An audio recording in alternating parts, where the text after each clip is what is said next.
So, of course, our biggest question is, did Worm survive the shootings by the people? I cannot face the men, the lightning, the noisemakers again. I pick myself up off the ground. Everything hurts. I look over my shoulder. There's nothing but death behind me. Nowhere to go but onward. I hear the water below me. There's not a tree or a shrub, not even grass to hide me. I pick my way around rocks, testing my footing on loose stones. The sound of the water at the canyon floor guides me in the dark. I want nothing except a place to hide.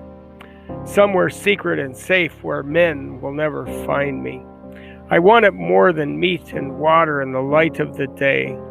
I limp down and farther down. Rocks give way to grass and then shrubs and finally trees.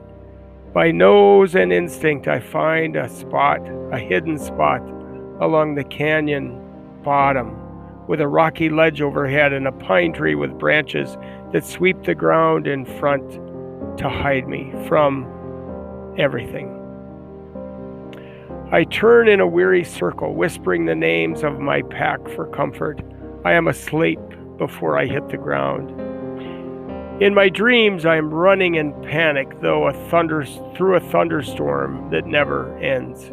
I wake when the sun finally reaches deep into the canyon.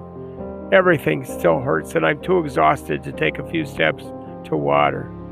I sniff the air for danger. I smell again for hope. I fall asleep again, thirsty and listening. I wake the next day with more thirst and no hope at all for Worm. He was weak and wounded before the lightning came. I lie listening a long time before I risk a drink. The next morning I risk a longer drink. I'm not so stiff as before. The bruises from my fall are slowly fading, but the hard edges of my memory become sharper. They push deep into me like a tooth. Worm followed me. He followed me. I promised to protect him. Promised. I remember all those summer days in the mountains when Worm let me play hunt him, helped me get stronger, sharpening my stalk and my spring. All those times when he pushed me to run faster. All those times when he took nips and snaps from sharp and pounce so I would not have to take them. He made me the wolf that I am. And I lost him. I was not strong enough, not fast enough to save his life. He died alone, with no one beside him to sing his name to the wolf star. And in my dreams, I can hear Worm and smell him. I run and run and run, and just when I have almost found him running far ahead of me, I wake up, weary and heartsick. The skin over my belly grows slack, but I do not feel hunger. I only feel empty. Next chapter is called Canyon. So I'm just wondering if Worm is still alive. I hope he is. Another day passes and another, and then my hunger wakes me before I do. I must stand up and live or lie down and die. I step out of my hiding spot and shake my fur out in the sun. I stretch back, legs in front. My wounded shoulder is better. I wade along the rocky edge of the stream. The uneven ground that was agony to walk on before is not so bad now. I look, smell for some sign of deer or elk that water here. My heart sinks even as I do. The whole time I lay hidden, nothing to drink. The canyon walls are too steep and too shore, and the shore too rocky, and I can feel the loose skin on my belly sway as I walk. Far above the canyon walls, I see the silhouette of a raven. I bark a call just because it has been so long since I've had anyone to talk to. The raven calls back. She circles down and lands beside me.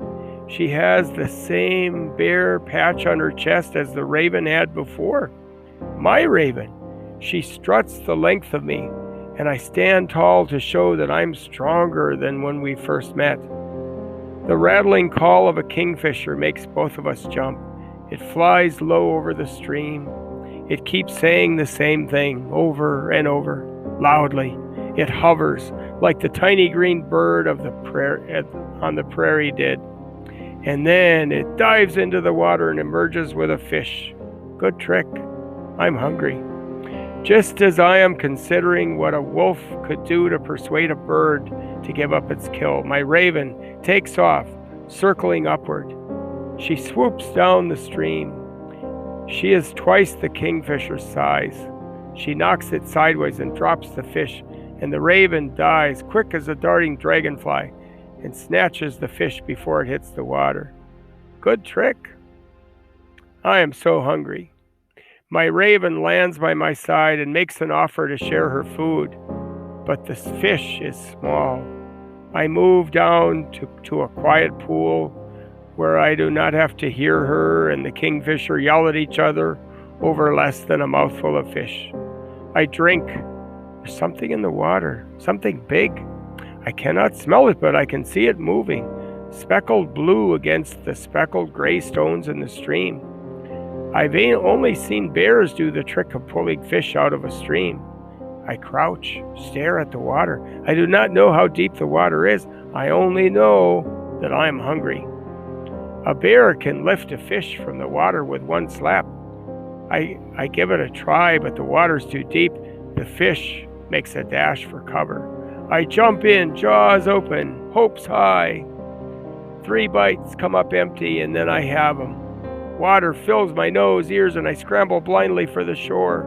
Water streams from my fur. The fish is bendy in the middle.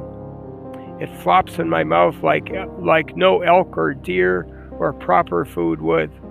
Father would turn his back to me if he saw me like this. Sharp would laugh, but I am hungry, and they are not here to help me hunt. I drop bite the fish on the rocks, and in time it holds still. A fish is crispy outside and squishy inside.